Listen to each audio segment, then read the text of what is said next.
첫눈이 깃든 11월의 한라산에 새벽빛이 번집니다.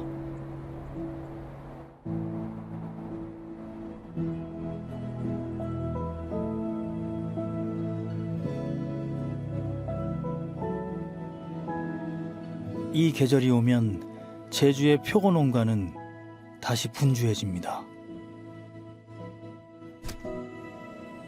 차가운 공기 속에서 농부의 손끝에 오르는 것은 표고 중의 표고라 불리는 화고. 버섯갓이 갈라지며 피어난 무늬가 마치 자연이 새긴 꽃의 문양 같아서 붙여진 이름입니다. 그 중에서도 아주 일부만 자연이 스스로 골라낸 듯 올라오는 백화고는 한라산이 품은 보석 중의 보석으로 불립니다.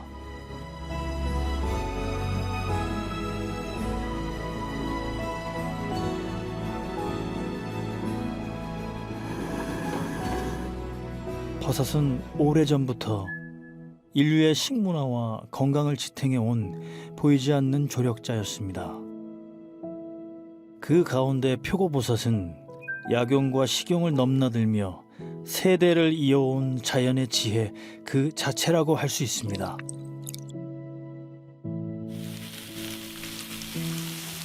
바람이 맑고 숲이 살아있는 제주에서 자란 표고는 이제 현대인의 건강을 책임질 새로운 가능성으로 다시 주목받고 있습니다.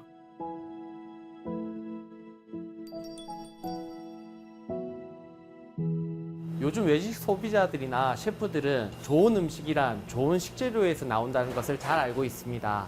좋은 식재료란 그 지역에서 자라나는 식재료를 가지고 제철에 먹는 것이 최고인데요.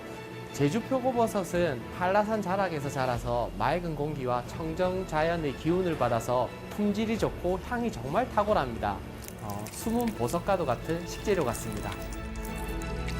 조선시대에는 왕실에 진상될 만큼 귀한 대접을 받았던 한라산 표고버섯의 위상은 어느 순간 빛이 발했습니다.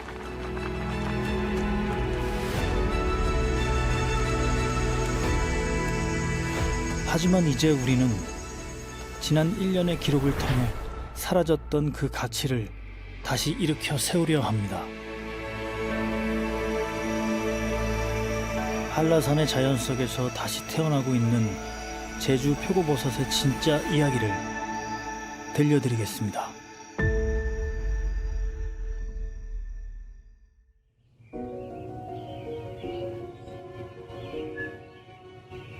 한라산의 3월은 여전히 동장군의 기세가 매섭습니다. 그럼에도 봄은 얼어붙은 틈 사이로 기어이 스며듭니다.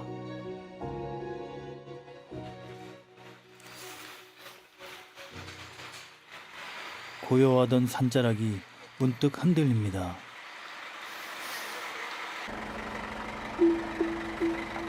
표고 재배에 쓰일 참나무 원목을 실은 덤프트럭이 계절의 문을 두드리며 한라산을 깨우고 있는 것입니다.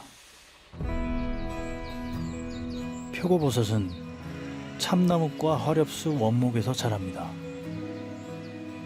죽은 나무에서 균사가 퍼지며 자라는 특성 때문에 표고는 인공 재배 기술이 발달하게 됐고 대중적인 식재료로 자리 잡을 수 있었습니다. 하지만 한라산이 국립공원으로 지정되면서 벌목이 제한되자 지금의 제주 표고 농가들은 재배에 필요한 참나무 원목을 대부분 외지에서 들여오고 있습니다.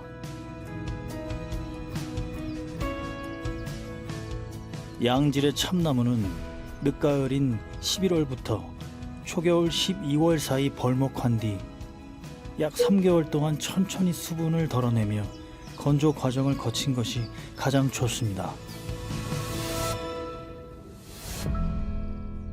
이제 나무는 보니까 너무 건조가 잘 됐어요. 이제 건조가 안 되면 종균이 놨을 때 종균이 그 안에서 활성화가 안 돼서 잘 안 되거든요. 그런데 이제 이런 상태면 이거는 종균이 100% 활착이 될 가능성이 높아요. 그래서 이제 버섯 농가들이 아주 나무를 중요시 생각하고 이 기본이 온전히 갖춰져야 비로소 한 해의 표고 재배가 시작될 수 있습니다.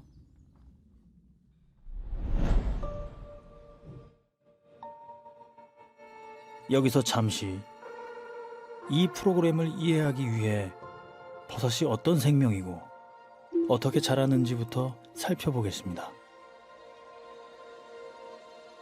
햇빛을 받아 스스로 양분을 만들어내는 식물과 달리 버섯은 스스로 양분을 만들지도 않고 꽃을 피우거나 씨를 맺지도 않습니다. 대신 눈에 보이지도 않을 만큼 작은 포자를 만들어내는데요. 표고버섯의 경우 무려 5천만 개에서 1억 개의 포자를 가지고 있다고 합니다.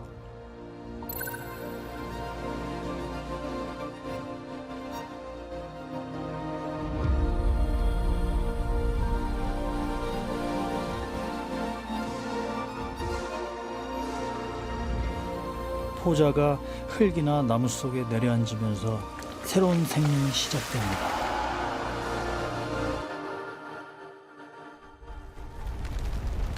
흙을 헤치거나 나무 껍질을 들춰보면 하얀 실타래가 얽히고 설킨 듯 퍼져 있는 모습을 볼 수 있습니다. 이것이 바로 균사체. 우리가 알고 있는 버섯의 진짜 본체입니다. 균사체는 주변의 양분을 흡수하며 보이지 않는 땅 속에서 조용히 그러나 끊임없이 뻗어나갑니다. 그리고 균사체가 충분히 힘을 기르고 적절한 온도와 습도가 맞아떨어지는 순간 지면을 밀어 올리며 자실체가 모습을 드러냅니다. 식물에 비유하자면 균사체는 뿌리이자 줄기이며 자실체는 꽃이자 열매에 해당합니다. 보이지 않는 곳에서 끝없이 이어지는 이 순환이 버섯 생태계의 본질이자 자연이 만들어낸 가장 정교하고 신비로운 생명의 흐름입니다.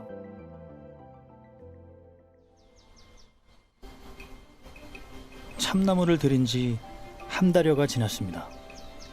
한라산은 이제 완연한 봄을 맞이합니다. 산자락마다 벚꽃이 터지고 벌과 나비들이 향긋한 봄꽃 향기에 흠뻑 취하는 계절.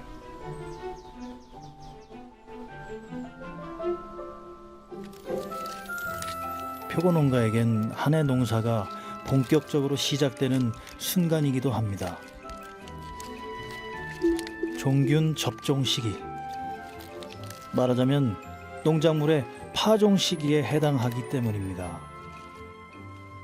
그 옛날 어르신들이 하는 그 설에 의하면 벚꽃이 필 때 종균을 심으면 나무에 이제 활착이 잘 되고 좋다라고 해서 저희들도 이제 벚꽃 피는 무렵에 맞춰서 이제 지금 종균을 시작했습니다. 그래서 제주 벚꽃이 피기 시작하면 누구라도 알 수 있습니다.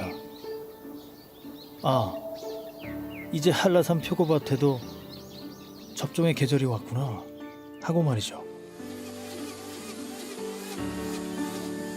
접종을 하기 위해선 잘 건조된 참나무 원목에 작은 구멍부터 뚫어야 합니다. 이 겉보기엔 단순해 보이지만 실제로는 경험과 감각이 필요한 까다로운 과정입니다. 구멍은 일정한 간격으로 지그재그 형태로 배치합니다. 여기에도 이유가 있다죠. 표고의 균사체는 접종한 지점을 중심으로 둥글게 퍼져나가는 성질이 있습니다. 만약 구멍을 일직선으로만 뚫어버리면 균사가 닿지 못하는 빈 구간이 생기게 됩니다. 하지만 다이아몬드 형태로 배치하면 표고 균사가 원목 전체에 고르게 채워질 뿐만 아니라 다른 잡균이 침범할 수 없게 됩니다.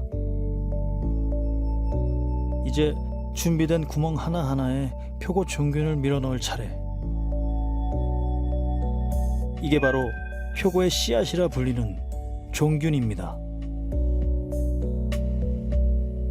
겉모습은 작은 콜크 같지만 그 안에는 살아 움직이는 생명의 실, 표고 균사가 촘촘히 뿌리내리고 있습니다.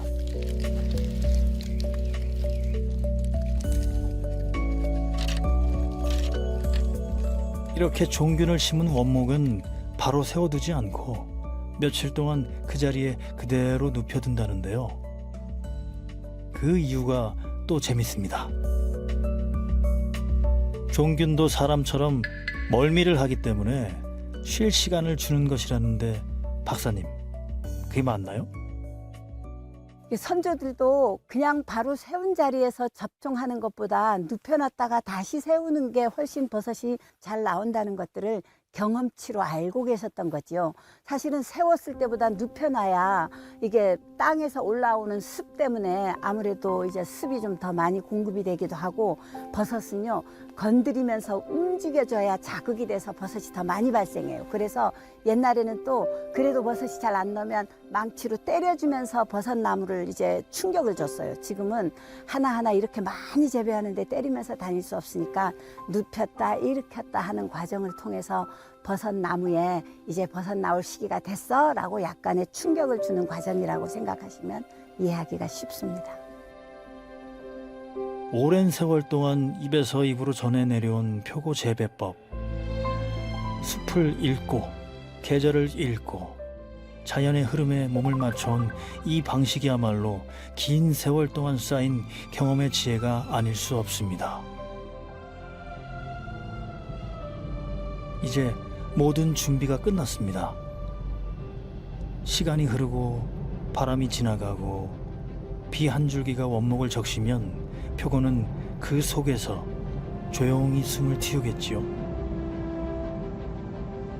이제부터는 자연의 시간이자 한라산의 몫입니다.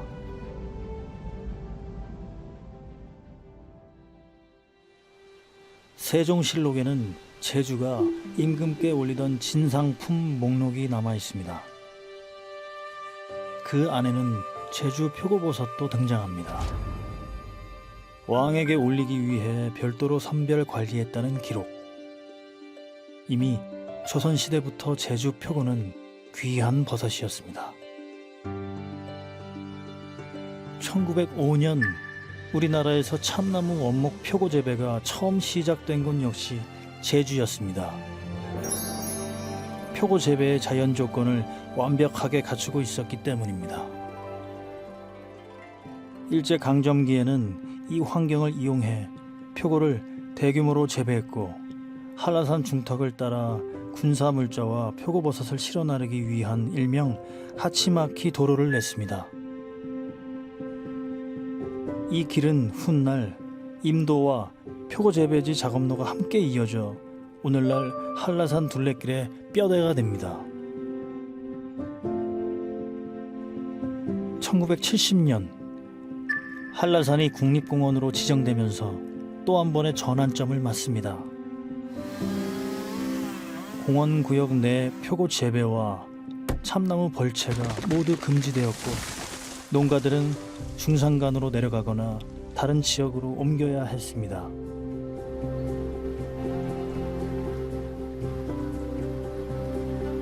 제주 표고의 역사는 자연, 산업, 그리고 제도 변화가 겹쳐 만든 굵직한 역사의 흐름 속에 자리하고 있습니다.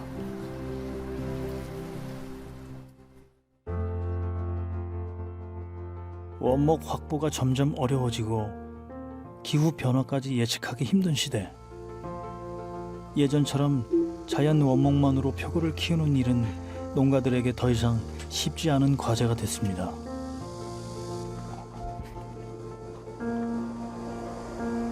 그래서 농가들은 새로운 방식, 바로 배지 재배라는 또 다른 선택지를 찾기 시작했습니다.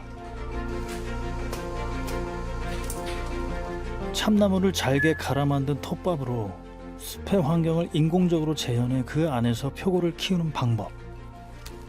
기술이 더해진 새로운 재배 시스템이죠. 배지 재배의 가장 큰 장점은 사계절 내내 수확이 가능하다는 점입니다. 온도와 습도만 정확히 맞춘다면 자연의 변덕을 타지 않죠. 2000년대 초 톱밥 배지 방식이 우리나라에 도입되면서 기후 변화와 표고 소비의 대중화가 맞물렸습니다. 지금은 배지 표고가 원목 표고 생산량을 앞지른 상황입니다. 저도 원목을 오래 해봤는데 원목은 접종해서 1년 반을 기다려야 버섯이 나오기 시작하는데 이거는 배양해서 갖다 놓는 거니까 여름 같은 경우에는 일주일이면 수확을 시작할 수 있어요. 겨울에도 한 보름 정도면은 수확을 시작하니까 수익성도 좋고 짧은 기간 내에 원가를 다 뽑아낼 수 있으니까 경제성으로서는 이게 훨씬 나은 것 같아요.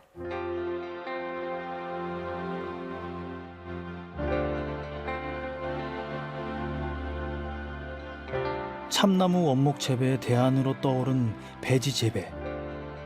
그 생산 과정을 살펴보고자 국내 최대의 표고 생산지인 전라남도 장흥을 찾아갔습니다.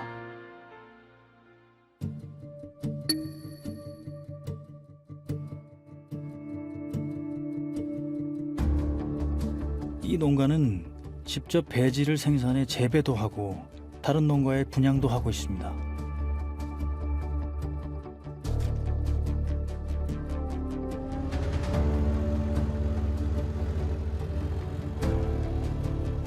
먼저 주 재료인 참나무 톱밥을 배합기에 넣습니다.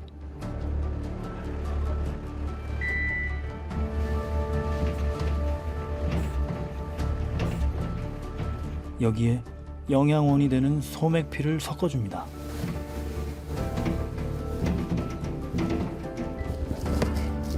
균이 잘 자랄 수 있도록 탄산칼슘 그리고 물을 더해 잘 섞어줍니다.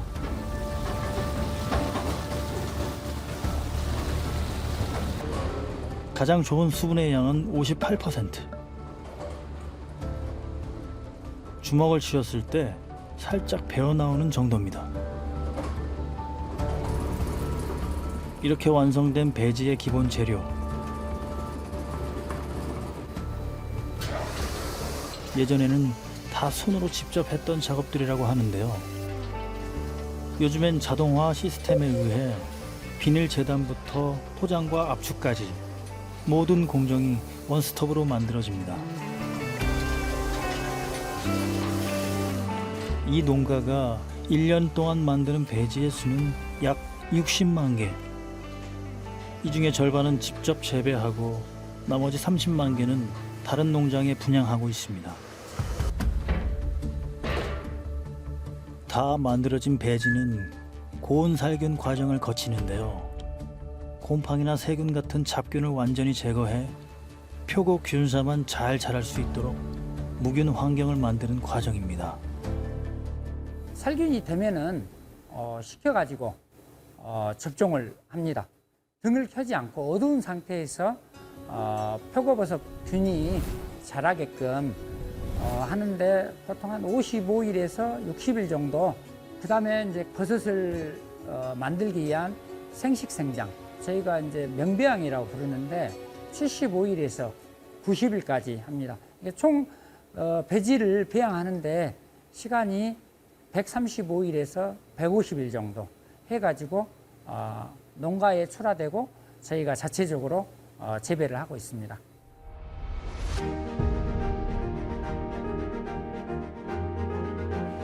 접종 후 넉 달 이상의 안배양과 명배양을 끝내야 비로소 농가에 도착하는 배지. 배지가 들어오면 농가에서 꼭 해야 하는 일이 있습니다. 자연에서는 갑작스러운 기온 변화, 장맛비처럼 세찬 물과 바람, 계절이 바뀌는 신호들이 버섯을 깨우는 역할을 합니다. 하지만 자연의 자극을 기대할 수 없는 배지 재배에서는 이처럼 시원한 물을 흠뻑 주거나 온도를 갑자기 낮추는 등 계절이 바뀐 듯한 환경을 조성해 줘야 되는데요.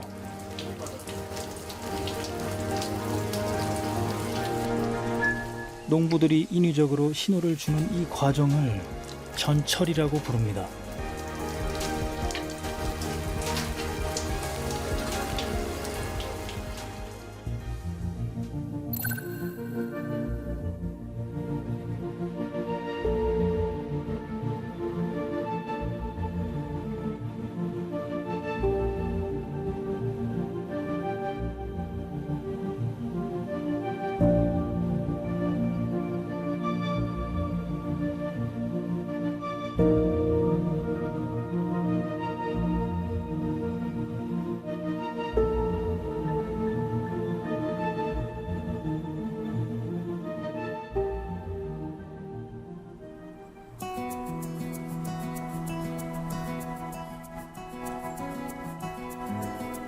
제주에는 배지를 직접 생산하고 분양도 하는 농가가 딱 한 군데 있습니다.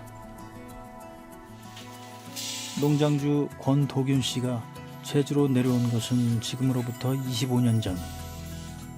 부산에서 은행원으로 일하던 그는 IMF 외환 위기 때 실직을 겪으며 새로운 삶을 선택하게 됐습니다. 부부는 제주에서 배지 표고 농장을 하며 인생 2막을 시작하기로 결심했는데요. 그러나 현실은 그리 만만치 않았습니다. 당시만 해도 제주에서는 배지 재배가 거의 알려지지 않던 때였습니다. 모든 게 처음이었고 매일이 시행착오의 연속이었습니다. 말 그대로 맨 땅에 헤딩하듯.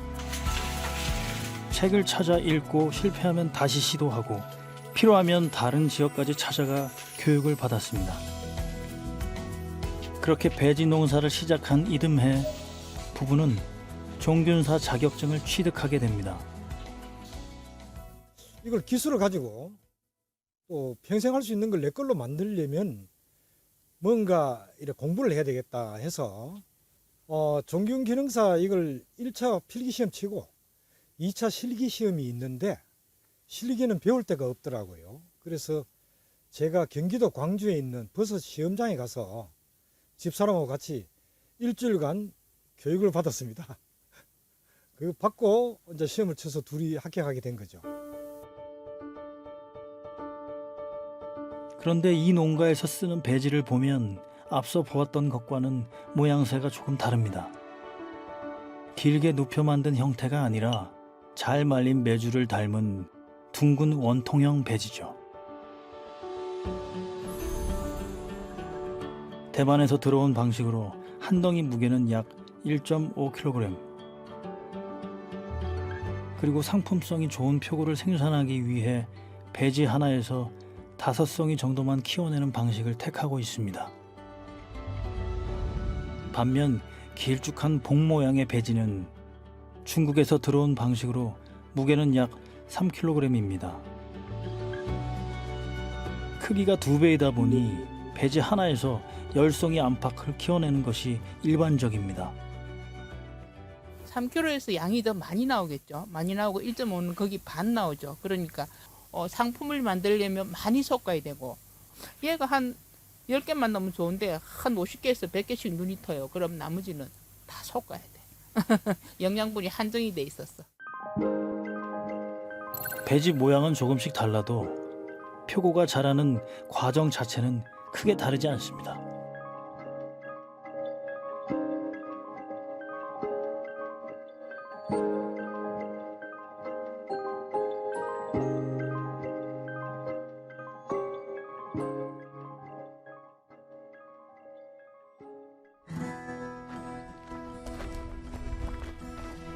권 대표 배지 농장에 표고 재배 농가들이 모였습니다. 표고의 역사는 오래됐지만 정작 제주에는 표고를 전문적으로 가르치고 연구할 전문가가 부족했습니다. 그래서 올해 제주농업마이스터대학에 처음으로 표고버섯 전공이 개설됐습니다. 이 전공이 생기면서 비로소 외부 전문가들이 제주를 찾아와 농가들이 제대로 배우고 성장할 수 있는 교육의 장이 열리기 시작했습니다. 버섯도 뭐를 느낀다? 체감 온도를 느낀다. 온도 조절을 하기 위해서 여름철에 그 물의 온도를 갖다 이용해서 수막을 돌린 적이 있어요. 근데 비 오는 날 여러분들 온도 더 떨어진다고 수막 틀어주면 어떻게 될까요? 우리 사람도 샤워하면서 숨쉬기 좋아요, 싫어요? 샤워하면서 숨쉬기 좀 불편하죠? 과습 걸려서 오히려 죽는다는 얘기예요, 산다는 얘기예요? 네, 죽는다는 얘기예요. 농사는 결국 아는 만큼 결실로 이어지는 일. 수십 년간 표고를 길러온 농가라 해도 배움과 도전은 언제나 필요하죠. 표고 전공이 생기며 첫걸음은 내디뎠지만 앞으로 풀어가야 할 과제도 여전히 많습니다. 제주는 뛰어난 자연 환경을 갖고 있지만 그 자연을 제대로 활용할 연구 기반과 농가들이 꾸준히 배울 수 있는 교육 체계는 아직 충분하지 않습니다. 그래서 지금은 제주 표고의 잠재력을 다시 일으켜 세우기 위해 현장과 학문이 함께 길을 찾아가는 과정이라 할 수 있습니다. 지금 현재는 제주 지역의 표고 재배 기술에 관련된 전문가는 많지는 않습니다. 몇 분이 안 계시기 때문에 첫째는 기술을 먼저 최신 기술을 습득해서 안정 재배를 이루어져야 되겠죠. 그 다음에 최근에 소비자들이 요구하는 것은 안전 농산물, 우리 청정 지역인 제주에서 생산할 수 있다면 아마 어느 것보다도 더 좋은 먹거리로 자리매김할 수 있을 것 있습니다. 제주는 오래전부터 표고를 길러온 땅입니다. 기온도, 바람도, 습도도 표고가 자라기엔 더없이 좋은 환경을 갖춘 곳이죠. 자연이 오랜 시간 만들어준 이 조건들은 어디서도 쉽게 찾아보기 어려운 제주만의 특별한 선물입니다. 마이스터 교육은 서로의 경험을 나누고 새로운 기술을 익히며 앞으로의 방향을 함께 모색하는 진정한 배움의 장입니다. 이걸 두드려 봤을 때 안에 뭐가 있는 것 같은 그런 느낌이잖아요. 예. 보나마나 안에는 배양이 잘 된 거잖아. 이것도 마찬가지로 지금 배양은 다 돼 있죠. 다 됐죠. 지식과 기술, 그리고 사람과 사람이 이어지는 이 자리에서 제주 표고의 내일이 조금씩 단단한 뿌리를 내려갑니다. 그 표고 같은 경우는 이제 다른 작물하고 달리 살아 있다는 거죠. 균이기 때문에, 살아있는 균이기 때문에 이게 어떤 환경이나 그리고 이제 변수가 많다는 거죠. 이게 어디에서 자란 건지, 어느 벌채가 언제 됐는지 이러한 그런 변수에 의해서 나중에 수확량까지 영향을 미치기 때문에 오래 하신 분들은 대략적으로 알 수 있지만 이거를 봐도 이게 어떤 상황인지 잘 모르죠. 그런 부분에 제대로 원활히 하기 위해서는 이런 컨설팅이 필요하다고 보시면 됩니다. 저는 사실 책만 보고 또 공부만 해가지고 이론적으로는 박사님만큼 된다고 생각했는데 실제 현장에 접근하고 이런 게 많이 다르다는 걸 오늘 처음으로 많이 배웠습니다. 그리고 양질의 표고를 많이 생산하도록 마이스터 교육을 통해 새로운 미래 산업으로서의 가능성과 현장 지식들이 하나 둘 쌓여갑니다.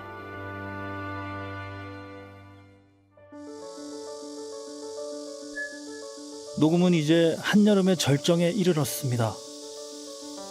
지푸른 숲 위로 울려 퍼지는 매미소리가 한라산을 뜨겁게 숨쉬는 여름의 심장으로 만들어냅니다. 사람을 봐도 놀라지 않는 한라산의 노루 한 마리. 여린 풀잎을 느릿하게 뜯어먹으며 한가로이 자기만의 시간을 이어갑니다.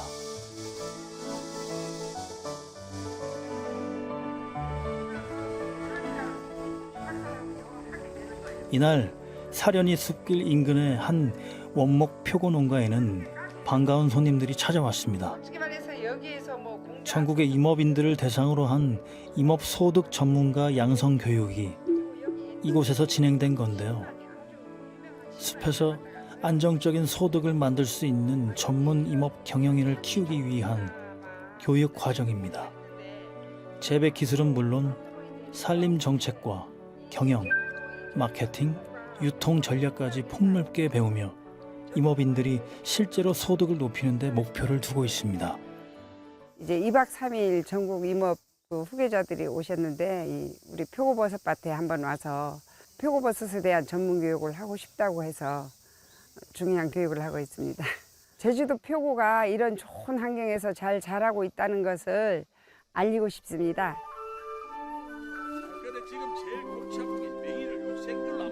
전국에서 모인 임업 후계자들은 한라산의 숲을 바라보며 감탄을 금치 못합니다.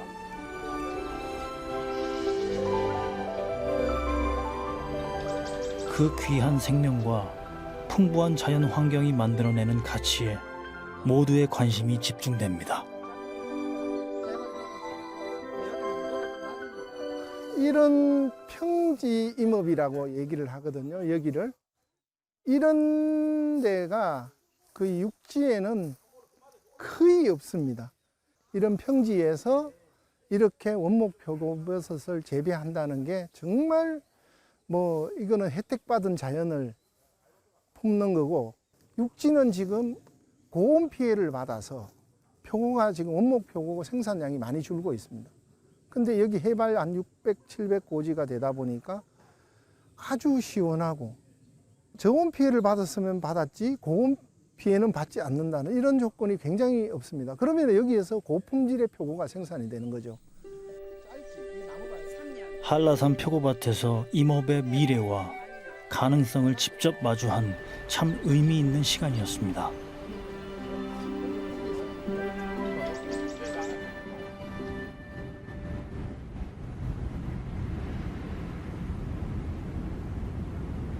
한라산에 먹구름이 잔뜩 들이웁니다.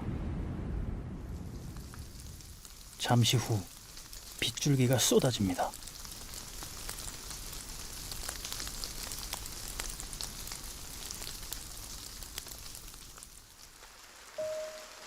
유난히도 무더웠던 올여름. 시원하게 내린 비는 뜨겁게 달아올랐던 여름의 잔여를 식혀줍니다.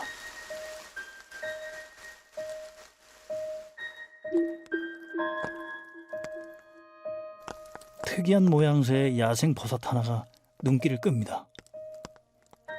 빗방울에 의지해서 포자를 퍼뜨리는 목도리 방귀 버섯입니다. 보통 버섯의 포자는 눈에 보이지 않을 만큼 미세하지만 목도리 방귀 버섯은 포자 밀도가 워낙 높아 퍼져나가는 모습이 그대로 눈에 잡힐 정도로 독특합니다. 포자가 뿜어져 나오는 순간을 이렇게 직접 목격하는 건 정말 드문 경험입니다.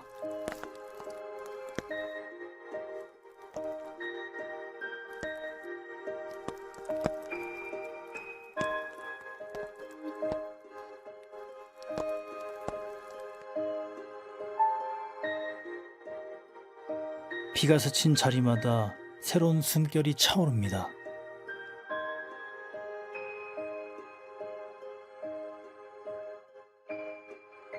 제주는 그야말로 버섯들의 천국입니다.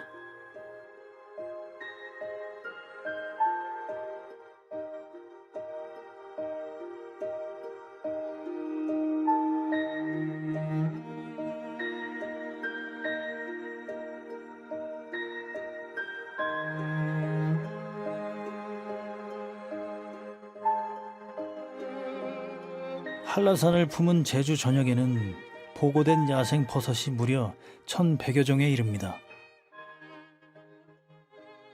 아주 따뜻하고 아주 습하다고만 버섯이 많은 건 아니에요. 습한 것만이 아닌 어떤 청량함, 약간 싸늘하지만 좀 뭔가 기분 좋은 상쾌함, 이런 것들이 있거든요.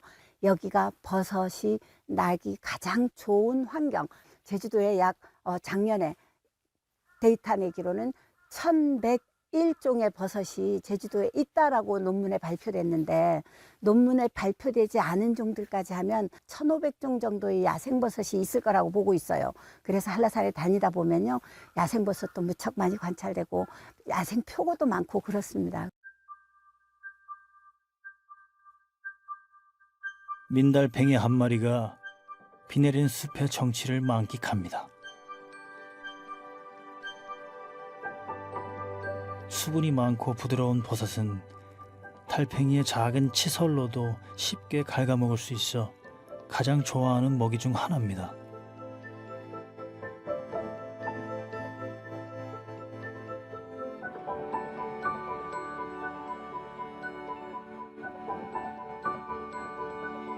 집달팽이 한 마리도 뒤질세라 버섯 진수성찬을 즐깁니다.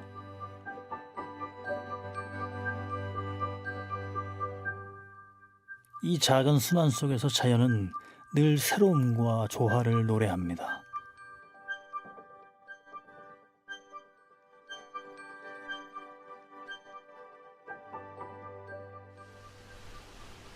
아직 표고는 모습을 드러내지 않았지만 나무 껍질 아래 균사체는 열심히 덩치를 키우고 있을 겁니다. 버섯으로 피어날 가을을 기다리면서 말이죠.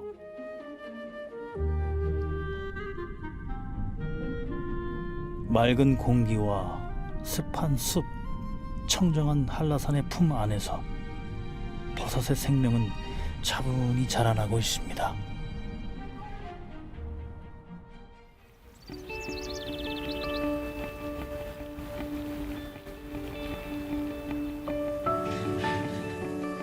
오랜만에 배지 표고 농가를 다시 찾았습니다. 오늘은 수확이 한창이네요. 배지 표고는 온도와 습도만 잘 맞으면 사시사철 수확할 수 있습니다. 그만큼 농가 입장에서는 수확의 즐거움도 보람도 큰 편이죠. 하지만 현실은 녹록치 않습니다.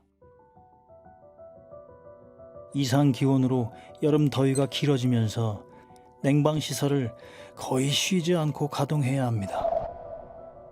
소규모 농가에게 전기요금 부담은 상당한 걱정거리입니다. 때문에 일부 농가는 여름 재배를 아예 포기하고 날씨가 선선해지는 가을에만 재배하기도 합니다.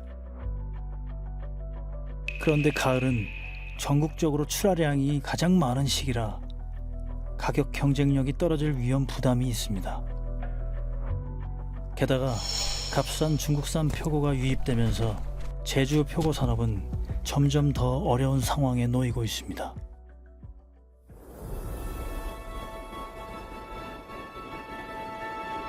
끝나지 않을 것 같던 여름이 물러가고 가을이 왔습니다.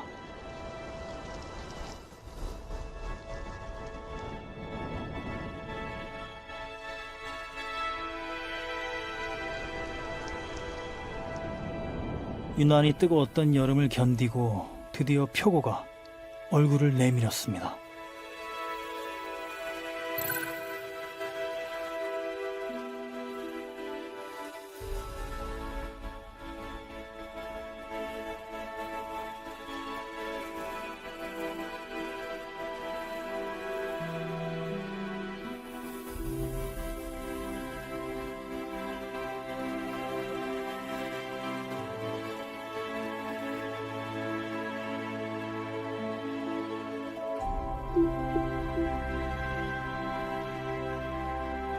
가뭄도, 폭우도, 찬바람도, 한여름의 더위도 견뎌낸 기특한 표고.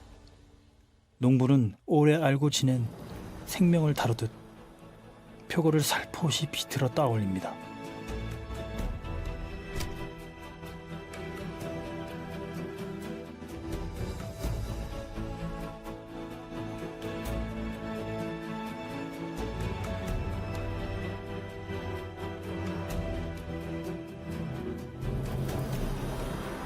이 순간이 농부에게는 가장 큰 기쁨입니다. 숲이 내어준 결실을 직접 마주하는 시간. 그 작은 버섯 하나에 한 해 동안의 걱정과 기대, 그리고 감사가 모두 담겨 있기 때문입니다. 이제 추운 날, 더운 날, 태풍이 불거나 눈보라가 쳐도 이 나무의 종균이 다 그때까지 견디고 이제 나오는 거잖아요. 그러니까 우리 인생살이하고 똑같다고 생각이 들어서 버섯을 보면 진짜 경이로운 그런 하나의 작품이라고 생각이 듭니다. 금강산도 식후경이란 말이 있죠.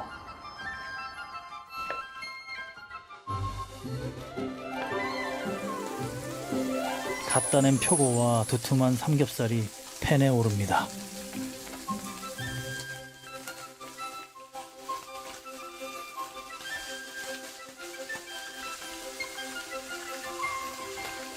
한라산의 향이 그대로 배어있는 표고의 풍미가 은근히 코끝을 자극합니다.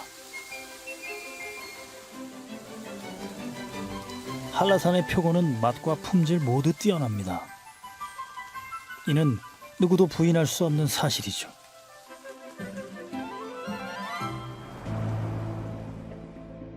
하지만 안타깝게도 이 귀한 버섯을 더 큰 산업으로 확장하기에는 넘어야 할 한계들이 있습니다.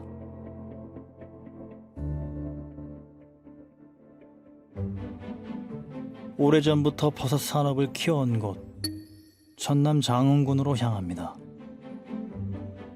장흥군은 인구 3만 4천 명 남짓한 조용하고 작은 고장입니다.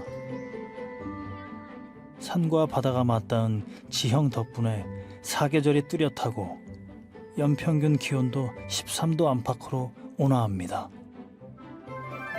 이 지역의 주요 산업은 농업, 임업, 수산업이지만 그 중에서도 표고버섯만큼은 장흥을 대표하는 핵심 산업입니다.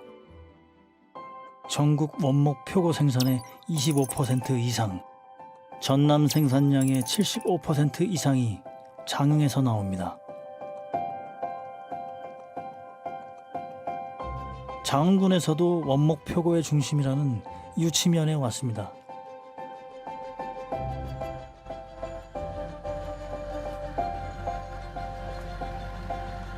이곳에서 50년 가까이 원목 표고를 재배해온 곽석주 대표를 따라 표고밭으로 향하는 길. 그런데 산길 경사가 장난이 아닙니다. 비교적 완만했던 한라산과는 천양지차입니다. 트럭이 뒤집어지는 건 아닌지 노심초사하는 사이 곽 대표의 표고밭에 도착했습니다. 장흥에서 원목 표고농사 1세대로 불리는 곽석주 대표. 현재 재배 중인 원목은 약 5만 본이고 가장 많았을 때는 10만 본까지 관리했다고 합니다. 그가 이 길을 걷게 된 데는 한라산에서 표고를 재배했던 아버지의 영향이 컸습니다. 한라산에서 버섯을 처음에 접했고 아버님은 그러니까 60년대 아마 초나가 될 거예요. 국립공원으로 묶이기 전에니까. 그러다가 이제 국립공원으로 묶이면서 전라북도 진안에서 버섯 재배를 아버님 사업소를 운영을 해가지고 아버님이 이제 많이 건강이 안 좋으셔가지고 이제 나한테 한쪽을 관리를 좀 해라. 한 5년 거기에서 버섯 재배를 좀 접해가지고 여기로 내려왔죠. 내가 82년도에 벌목해가지고 접종을 했죠. 아마 지금 현존하고 있는 생산농가 중에 내가 제일 아마 오래 경력을 갖고 있을 거예요, 국내에서는.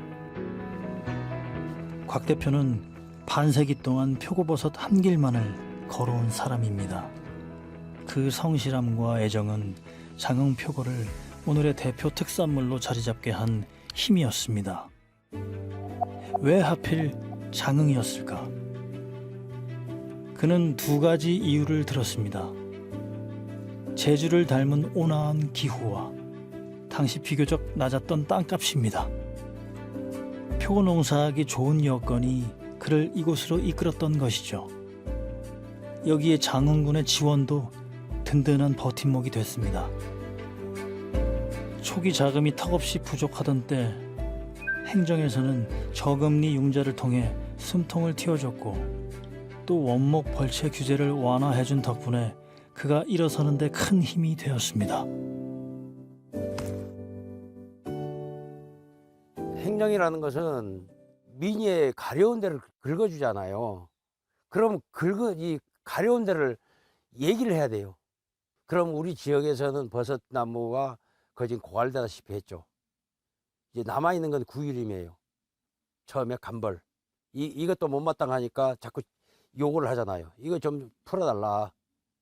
벌채하기 좋게. 그래서 택벌, 다음에 외림벌채 전부 싹 비워가지고 맹화를 키우는 그런 방법을 선택을 한 거예요. 그래서 장흥군이 그 표고버섯이 생산농가들이 원활하게 생산을 계속 지속할 수 있지 않느냐 이렇게 생각이 돼요. 장흥군은 1992년 산림청으로부터 표고버섯 주산단지로 지정됐습니다. 2006년엔 장흥표고가 지리적 표시제에 등록됐죠. 지역 이름이 곧 품질을 보증하는 제도로 장흥에서 자란 표고만이 장흥표고라는 이름을 쓸 수 있습니다. 그리고 2008년 장흥군은 버섯산업연구원을 설립했는데요. 품질 향상과 산업 경쟁력을 높이기 위한 결정이었습니다. 지자체가 직접 연구기관을 운영하며 표고 산업을 지원하고 있다는 것은 장흥군이 이 산업에 얼마나 진심인지 보여주는 대목입니다. 장흥군 버섯산업연구원에서 중점적으로 하는 일은 바로 토종버섯 품종 개발입니다. 급변하는 우리나라 기후 환경에 적응할 새로운 표고 품종이 필요하다고 판단했기 때문입니다. 여러 자실체에서 포자를 모아 키운 뒤 이 포자에서 나온 균사체들을 서로 교잡해 새로운 품종을 개발했습니다. 이렇게 개발된 품종은 실제 원목에 접종해 시험 재배까지 거쳤는데요. 그 결과물이 바로 흥화 1호와 흥화 2호입니다. 사실 품종을 개발하고 그거를 성공시키기까지는 수많은 시간과 그리고 자본이 들어가기 때문에 쉽지 않은 일임에도 불구하고 장흥군에서는 우리 장흥 원목표고에 대해서 꾸준하게 그 지속적인 발전을 위해서 그 연구를 시작을 했고, 그리고 그거에 대한 결과물로 흥화 1호, 2호를 저희가 출원을 하게 됐고, 그 뒤에도 이어서 이제 3, 4호를 계속 준비하고 있는 상황입니다. 새로운 장비도 개발 중입니다. 원목을 기계에 올리기만 하면 자동으로 종균을 접종해주는 장치인데요.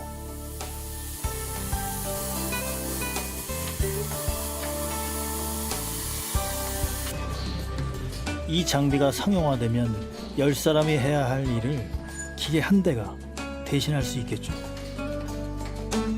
이 역시도 지자체의 연구비 지원이 없었다면 애초에 불가능했을 일입니다. 표고버섯을 활용한 다양한 가공 상품도 개발하고 있습니다. 음료부터 식품, 화장품 등 그 종류만도 수십 가지. 1차 산업을 넘어 고부가가치를 창출하는 가공 산업으로 확장해 나아가고 있습니다.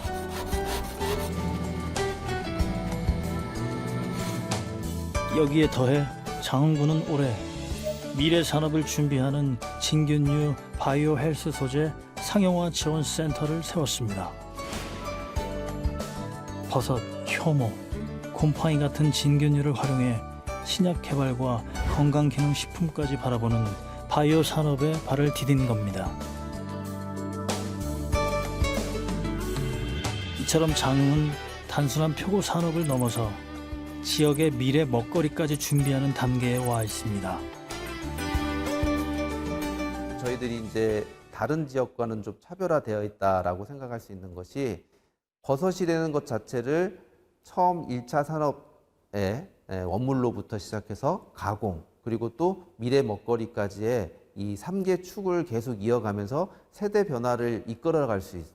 그래서 1세대와 2세대와 3세대가 다 같이 공존하면서 여기에서 이제 경제 활동을 할 수 있는 그런 구조 작업을 하고 있다라고 이제 자부하고 있고요. 그것들이 성공할 수 있도록, 그리고 자리 잡을 수 있도록 열심히 저희들도 노력하고 뛰겠습니다.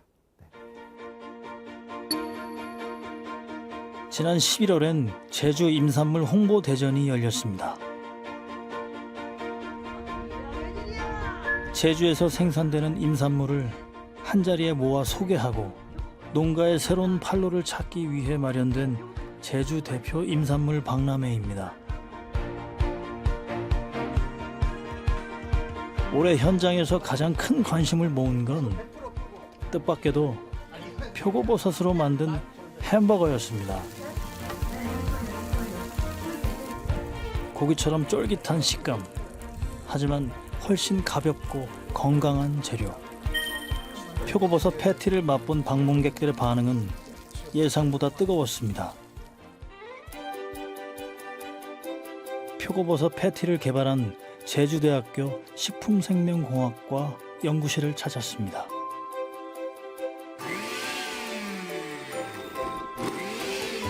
물에 불린 표고를 갈아서 여러 재료들과 섞은 뒤 이를 식물성 패티로 완성하기까지의 과정을 직접 보여줬는데요. 제주의 표고버섯이 농산물의 범위를 넘어 새로운 식품 가공 산업으로 도약하고 있음을 보여주는 순간이었습니다. 맛과 효능이 우수한 제주 표고버섯, 그 중에서도 비상품 표고버섯을 활용하여 건강 기능성 식물성 패티를 개발하게 되었습니다. 이렇게 개발된 기능성 식물성 패티는 우리 제주 표고버섯의 우수성을 널리 알릴 뿐만 아니라 소비를 촉진시켜 우리 버섯 농가의 소득을 크게 증대시킬 수 있을 것입니다.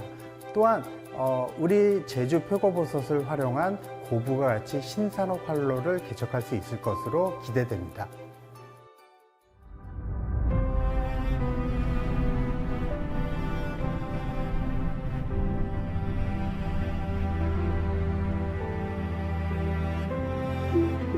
우리는 지난 1년의 시간을 한라산 표고버섯과 함께 지내왔습니다. 그 생태를 바라보고 그 속에 숨겨진 가치와 가능성을 차근히 살펴보았습니다. 한때 우리나라에서 제주를 대표했던 이름 한라산 표고버섯. 이제 그 위상을 다시 세워야 할 때입니다. 육질의 단단함이나 향이 여기에 자연에서 생산된 표고버섯이 얼마나 좋은지 일단 맛을 한번 보셔야 알아요. 건강을 유지하기 위해서 또 좋은 먹거리로서 표고버섯만큼 좋은 것은 없습니다. 그런 좋은 표고를 우리 청정 지역인 제주에서 생산할 수 있다면 아마 어느 것보다도 더 좋은 먹거리로 자리매김할 수 있을 것 있습니다. 네, 버섯 생산되기에는 아주 적합한 환경이기 때문에 최고의 품질과 많은 버섯 생산량을 얻을 수 있다고 생각됩니다.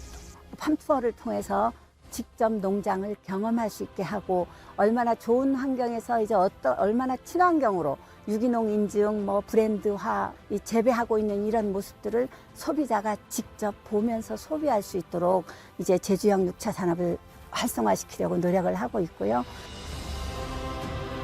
그 시작은 지금의 뿌리를 지키고 미래를 천천히 그러나 단단하게 준비하는 데 있습니다. 한라산 표고의 귀환은 단순히 한 작물이 돌아오는 이야기가 아닙니다. 지속 가능한 농업과 제주 미래 100년의 먹거리를 향한 새로운 전환점이자 제주가 다시 내딛는 첫걸음입니다.